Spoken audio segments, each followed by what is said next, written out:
Et la Dream Team du barreau de Lunis est au complet pour cette édition exceptionnellement enregistrée la semaine dernière dans un studio parisien pour des raisons logistiques. Il y a autour de moi Élodie Frémont, la présidente de la commission des statistiques immobilières à la Chambre des notaires de Paris. On la salue. Bonjour.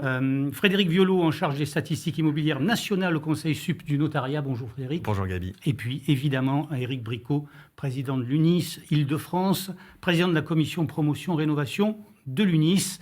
Vous connaissez la formule. Bonjour. On démarre immédiatement avec le chiffre du jour.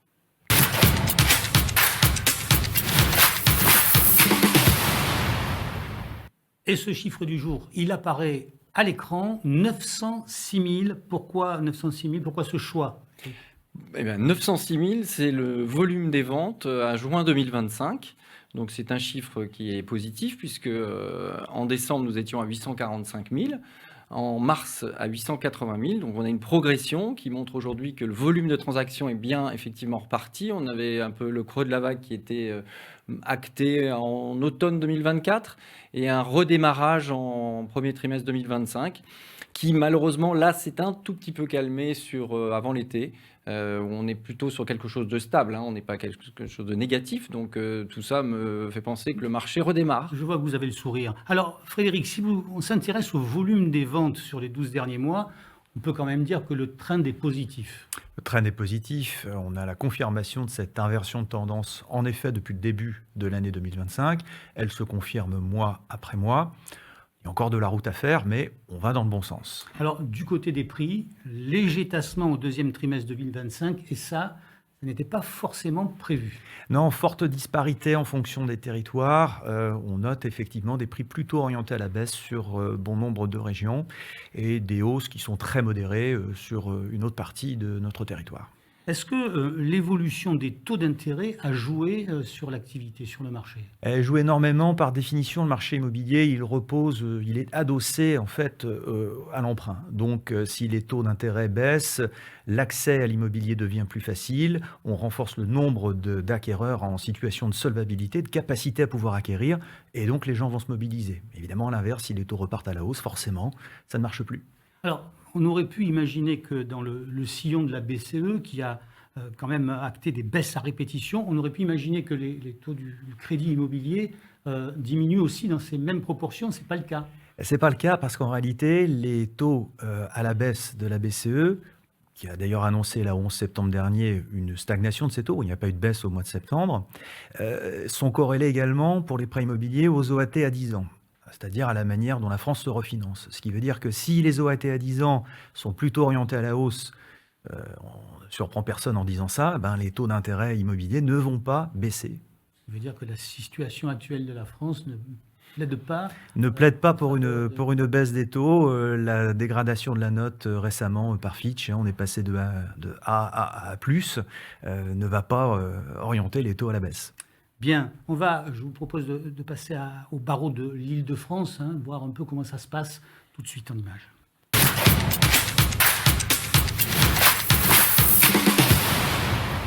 Et là, on va se tourner vers Élodie. Le dicton a été vérifié. Une hirondelle ne fait pas le printemps. La hausse du volume des ventes qu'on avait constatée lors du dernier barreau de l'IMO n'a pas été confirmée. Non, malheureusement non. Malgré la saisonnalité, malgré le fait que le deuxième trimestre, en règle générale, pousse un peu plus à vos transactions immobilières, le rebond n'a pas duré. On est à un volume de transactions sur une année de 3%, progression de 3%. C'est faible, très faible. J'ose pas annoncer le nombre de transactions enregistrées en Île-de-France. Il est bien inférieur à 30 000, enfin bien inférieur. Il est proche des 30 000, mais il n'y est pas. Bref, ça reste un volume faible. On est quand même sur un volume de transactions historiquement faible, c'est ce que vous dites. Mais pour ce qui concerne les prix ? Alors, on est en stagnation parce qu'on reste sur un marché très tendu, disons-le très clairement. Donc, on a toujours quelques transactions. Et voilà, on l'a dit, un petit plus 3%. Alors, si on compare à 2 années antérieures, là, on est dans moins 14%, voire pire si affinité. Donc, moins de transactions, moins de produits à vendre, une tension sur les prix et qui se maintiennent. Alors, on a l'habitude, évidemment, de distinguer les appartements et les maisons. Pour ce qui concerne les appartements, si je vous dis l'hémorragie est stoppée, mais le marché reste à tonnes. Est-ce que vous êtes d'accord avec moi? Absolument, absolument. C'est symptomatique du marché de l'ancien en Île-de-France. Sur le deuxième trimestre, on a en effet un marché qui n'est pas très dynamique. Et la preuve en est avec certains marchés, plus particulièrement le marché parisien. Alors, essayez quand même de nous remonter le moral. Que nous disent les avant-contrats? Maître Frémont, que voyez-vous venir? Le volume de transactions va malheureusement pas doubler et le prix, conséquence, risque d'un petit peu progresser. Alors risquerait, octobre c'est dans quelques jours, mais risquerait un peu de progresser. Donc est-ce que ça va dynamiser un marché? J'en suis pas certaine. Sur le marché des maisons, là, on peut parler d'une éclaircie très clairement. Ah ben heureusement. Heureusement, et je pense que mon voisin ne me contredira pas, c'est la grande couronne qui tire son épingle du jeu, avec la maison en grande couronne qui a plus de succès. Là, on est dans le positif en volume de transactions. En prix, c'est curieux, c'est stagnant, on est à moins 0,8%, c'est pas très révélateur sur un an. Donc vraiment des prix stagnants, donc c'est plutôt encourageant, ça reste quand même le rêve du francilien. Et même question, dans les mois qui viennent, dans les semaines qui viennent, que nous disent les avant-contrats, est-ce que le mouvement se consolide ou pas? Le mouvement se consoliderait sur les maisons et les prix un petit peu plus en progression que sur Petite Couronne et Paris.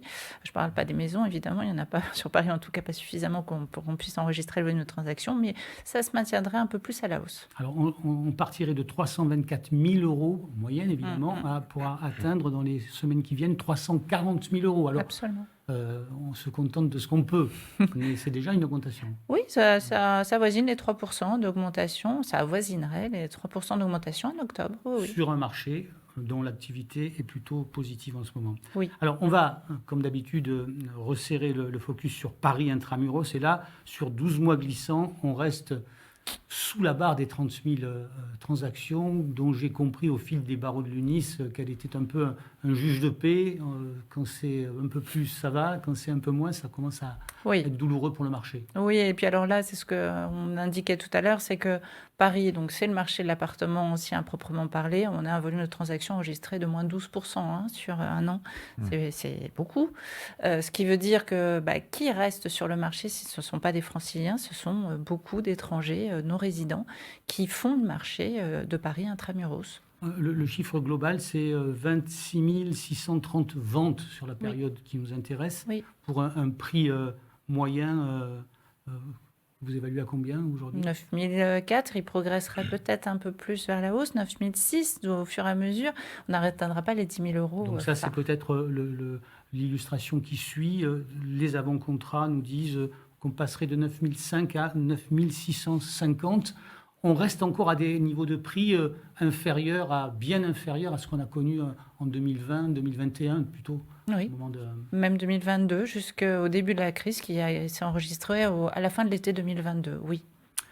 On arrive à l'analyse par arrondissement que les professionnels de l'immobilier qui nous suivent attendent avec une impatience à peine dissimulée. Et donc là, on devrait voir une carte apparaître, ou plutôt deux cartes apparaître. Qu'est-ce qu'on en retient d'abord? En termes de prix, qu'est-ce qu'il faut retenir? Alors, tout d'abord, les marchés, ou en tout cas les arrondissements les plus abordables c'est toujours le 19e arrondissement et plus particulièrement le quartier Pont de Flandre, qui est vraiment le quartier le plus abordable. Ce qu'on peut retenir, c'est un écart de prix entre le centre, disons-le, l'arrondissement central et 6 et 7e arrondissement parisien. Alors même que ces arrondissements 6, 7 et centre enregistrent une moins-value sur le deuxième trimestre, ce qui ne s'était pas vu depuis un petit moment, on a quand même un écart de 1,78 points entre l'arrondissement le moins cher et l'arrondissement le plus cher. Donc l'écart se creuse. Alors on voit quand même que certains arrondissements ont progressé en prix, pas de façon violente, mais on est sur l'est de Paris et le sud de Paris. Oui, absolument. On a l'impression, en tout cas en pratique, de voir une espèce de marché de report. C'est-à-dire que le franco-français, résident français qui achetait dans le 6 et 7, aujourd'hui va acheter non pas dans le 6, mais dans le 14e, limitrophe du 6e. Et le 7e, il va acheter dans le 15e, limitrophe du 7e. Peut-être que c'est une des explications qu'on pourrait donner. Éric Bricot, est-ce qu'on peut donner un conseil à celles et ceux qui nous écoutent, alors pas aux professionnels de l'immobilier qui, j'imagine, auront la même analyse que vous, mais aux autres, aux acquéreurs potentiels, et ils sont nombreux? Bien sûr, la règle d'or, c'est l'emplacement. 2, c'est l'emplacement. 3, c'est l'emplacement. Bon, déjà, il faut savoir ça. Donc, bien acheter, c'est aussi peut-être dans le marché parisien, puisqu'on est en train de l'évoquer, c'est peut-être d'aller sur les arrondissements stables. Il y en a certains, le 16e, le 17e, qui sont restés finalement assez stables pendant la crise. Et puis, aller justement dans les arrondissements dont parlait Elodie, qui est 19, 20e, où là, on est vraiment sur des tarifs qui sont en dessous de 8 000, où on peut imaginer qu'il y a une plus-value latente, parce qu'il y a eu une réelle correction qui, à mon avis, est un petit peu amplifiée dans ces quartiers-là. Je pense qu'ils remonteront. Ensuite, il faut, au niveau des travaux, bien évidemment, visiter son appartement, visiter aussi beaucoup d'appartements pour savoir à quel moment on va avoir le bon déclic de se dire c'est celui-là que je veux parce qu'il a toutes ces caractéristiques. Est-ce qu'il faut acheter des étiquettes G ? Ah oui, pour les primo-accédants, justement, aujourd'hui, mieux vaut acheter une étiquette G parce que, comme le disait Frédéric tout à l'heure, l'accès à l'emprunt est quand même assez délicat. Donc, on va avoir des appartements qui sont sous-cotés en termes de tarifs. Et ensuite, du moment qu'on a bien évalué l'enveloppe travaux à faire dans les années en tant que résidence principale, bien sûr, on va lisser dans le temps. Et c'est pas une mauvaise idée de le faire, sachant aussi qu'au 1er janvier 2026, il y aura une correction dans les DPE dont le chauffage est à l'électricité et qui risque qui va remonter d'une lettre. Donc c'est aussi une petite astuce. On termine, si vous le voulez bien, avec la petite et la grande couronne. Quels sont les principaux enseignements de la période ? Alors, vous avez parlé des maisons qui portaient le marché. Oui, absolument. C'est ce qu'il faudrait retenir, je pense, de ce deuxième trimestre, c'est que la maison est principalement maison grande couronne, avec un effet petite couronne, mais le marché est forcément plus restreint. C'est vraiment le produit phare. Donc, le volume de transactions a vraiment progressé et les prix sont tenus, mais risquent de progresser également au mois d'octobre. Allez, on passe aux grandes villes de nos régions. C'est le barreau des régions.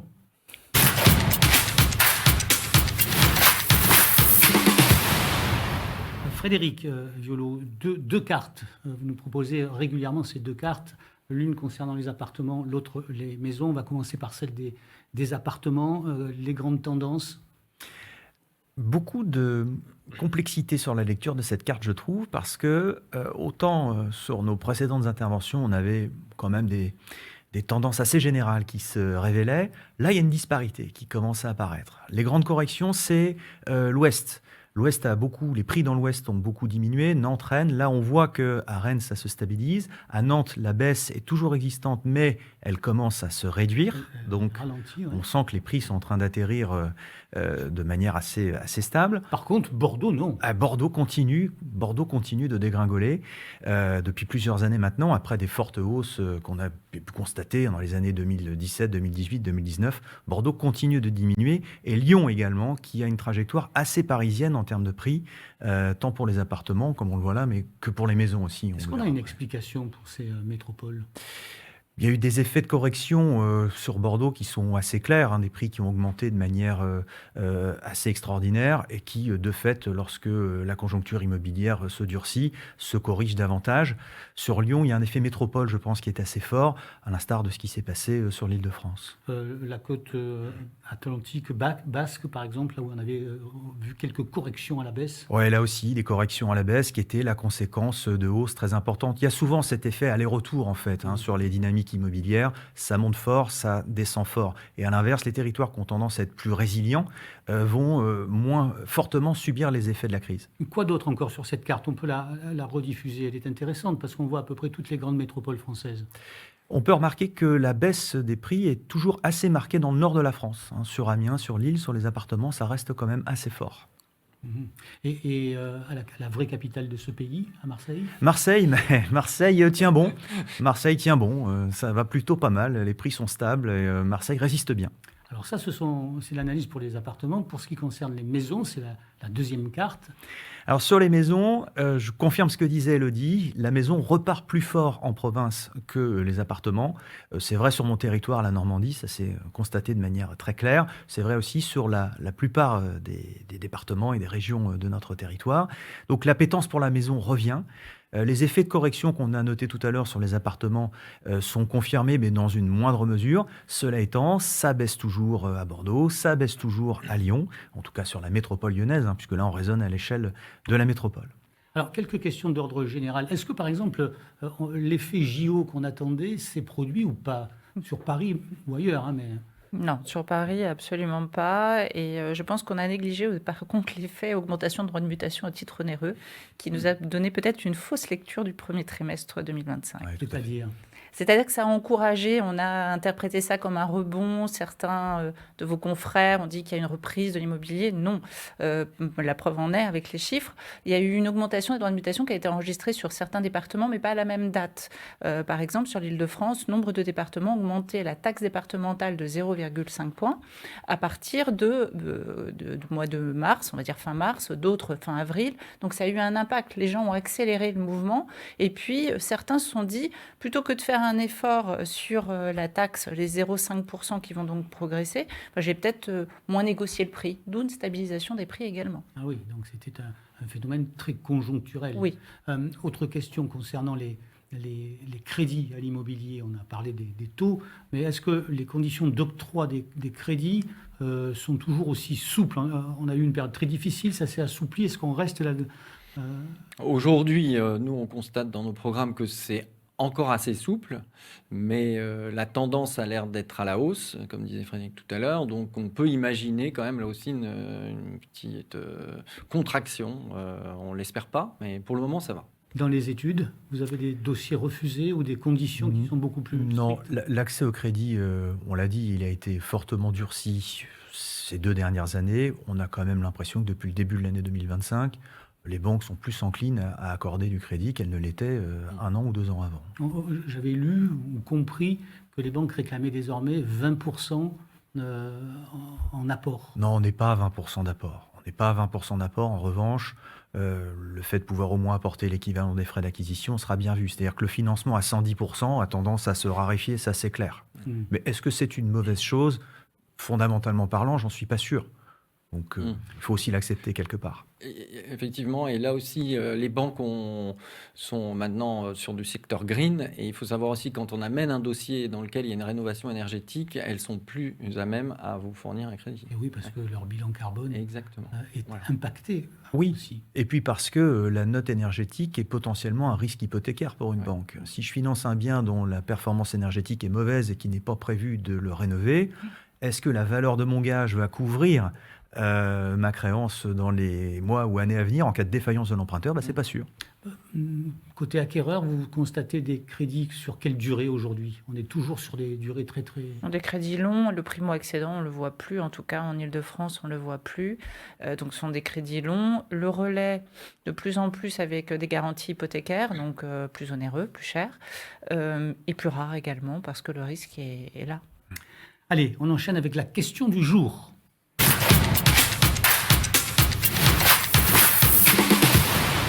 La question du jour concerne la solvabilité des acquéreurs précisément dans les prochains mois. Et là encore, vous avez 2 schémas qui nous intéressent bien. Le premier concerne la durée, les mensualités.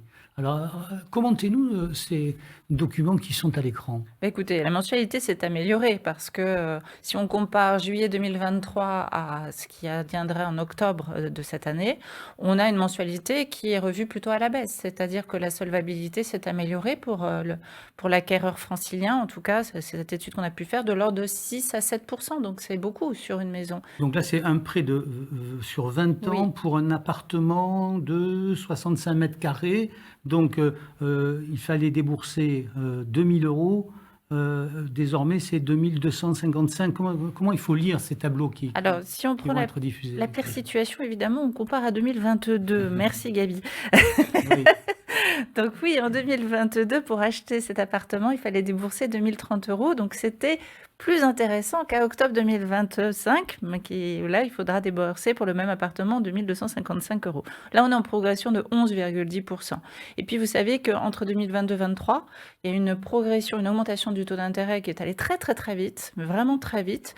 Et si l'on se réfère plutôt à juillet 2023, là, en revanche, c'est plutôt encourageant. Moins 6,9% d'efforts sur la mensualité pour acheter un appartement et moins 7,3% pour acheter acheter une maison. Mais on voit que le bout de la courbe est en train de remonter. Donc là, on serre les dents. Deuxième indicateur, toujours sur la même illustration. Là, cette fois, ce sont les surfaces qu'on peut acquérir avec toutes choses égales par ailleurs. Ben, il faut choisir. C'est soit j'emprunte davantage, soit j'emprunte exactement la même somme en capital, je veux exactement la même échéance, et est-ce que je réduis ou j'augmente ma surface? Eh bien, j'augmente quand même ma surface, si je compare à 2023, encore une fois, de 6,3 mètres carrés pour la maison et de 4 mètres carrés pour un appartement. À Paris, ça fait déjà presque une chambre.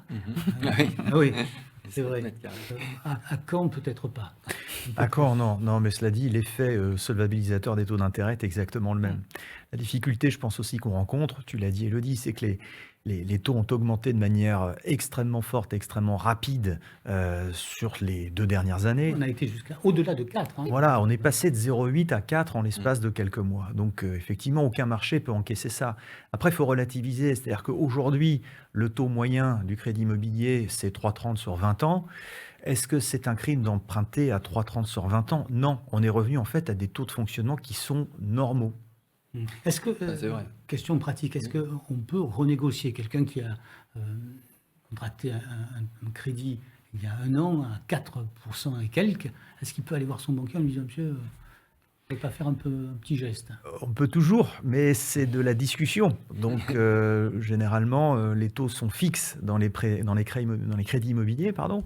Donc, si les taux sont fixes, c'est une protection parce que, évidemment, on est sûr de sa mensualité. À l'inverse, quand les taux baissent, revenir son banquier pour négocier à la baisse, il faut qu'il soit d'accord. C'est le professionnel de l'immobilier aussi. Oui, non, mais c'est vrai. Et puis, il faut au moins négocier un point parce qu'en dessous. Ça vaut pas le coup. Ça vaut pas le coup, non? Si ce barreau touche à sa fin, si je vous demande en 20 secondes de résumer l'essentiel de ce que vous voudriez qu'on retienne, Élodie. Je pense qu'il faut qu'on ait une nouvelle vision du marché immobilier et donc un marché avec de faibles volumes. En tout cas, ça a l'air de s'ancrer dans le temps. Un risque d'augmentation des taux d'intérêt qui donc risque de gripper un peu plus ce volume, mais reprise et parler de réactivité du marché immobilier dès le premier trimestre, c'était peut-être un petit peu anticiper le marché qui n'est pas. Valérie? J'aurais tendance à me dire qu'il n'y a pas de raison que les taux d'intérêt baissent davantage, on l'a dit, et on a expliqué pourquoi. Les raisons qu'ils justifient ne nous permettent pas d'imaginer que ça change brutalement. Les prix, on a vu qu'ils se réorientaient quand même à la hausse dans pas mal de territoires, notamment sur la maison. Et les volumes, on a vu que, en dépit du fait que les prix repartaient un peu à la hausse quand même, les volumes repartent également à la hausse. Donc il n'y a pas de raison d'attendre davantage pour se projeter sur une acquisition immobilière. Éric Bricot. Oui, la transition, je suis entièrement d'accord, c'est le moment d'acheter. Parce qu'on est sur un marché qui est quand même encore assez faible, qui repart tranquillement. De toute façon, c'est le volume de transactions qui est le plus important. Les prix, c'est pas très grave, ça n'augmente pas. De toute façon, il faut être en phase avec le pouvoir d'achat. Oui. Donc, si on ne l'est pas, c'est pas dramatique. Du moment que le volume est reparti, ce qui est le cas, c'est une progression lente, mais c'est plutôt positif. Il y a aussi, je dirais, une possibilité de répondre à l'interruption de l'investisseur privé qui a disparu aussi du marché. C'est de soutenir le statut du bailleur privé, justement, avec notamment ce qu'on avait proposé, l'amortissement. Et parallèlement à ça entraînera aussi une aide notoire qu'il faut pour le locatif qui aujourd'hui est en parfaite pénurie à Paris. On n'a jamais atteint des seuils pareils. Donc voilà. À Paris et ailleurs aussi. Et ailleurs, certainement. Bon, là, on était effectivement. Ce qu'on appelle les taux de rotation. Ouais. Aujourd'hui, ils sont au plus bas. Ouais. Merci à vous trois et merci à vous tous de nous suivre et d'être aussi fidèles. Petite information qui nous a été livrée par Manu, qui normalement est aux manettes, mais qui n'est pas aujourd'hui, puisque je vous le disais, on est dans un studio à Paris, très bien reçu d'ailleurs. Manu nous disait que lors du dernier baromètre de l'immobilier, le barreau de l'IMO, vous étiez 17 620, soit à nous regarder en direct, soit en replay. Merci, chapeau, c'est un chiffre qui montre tout l'intérêt de ce rendez-vous. Et d'ailleurs, on vous donne un nouveau rendez-vous. Ça sera quand? Ça sera au mois de décembre. Oui, ça sera. Vous serez là, j'espère. Bien sûr. Merci et à très vite. Merci. Au revoir.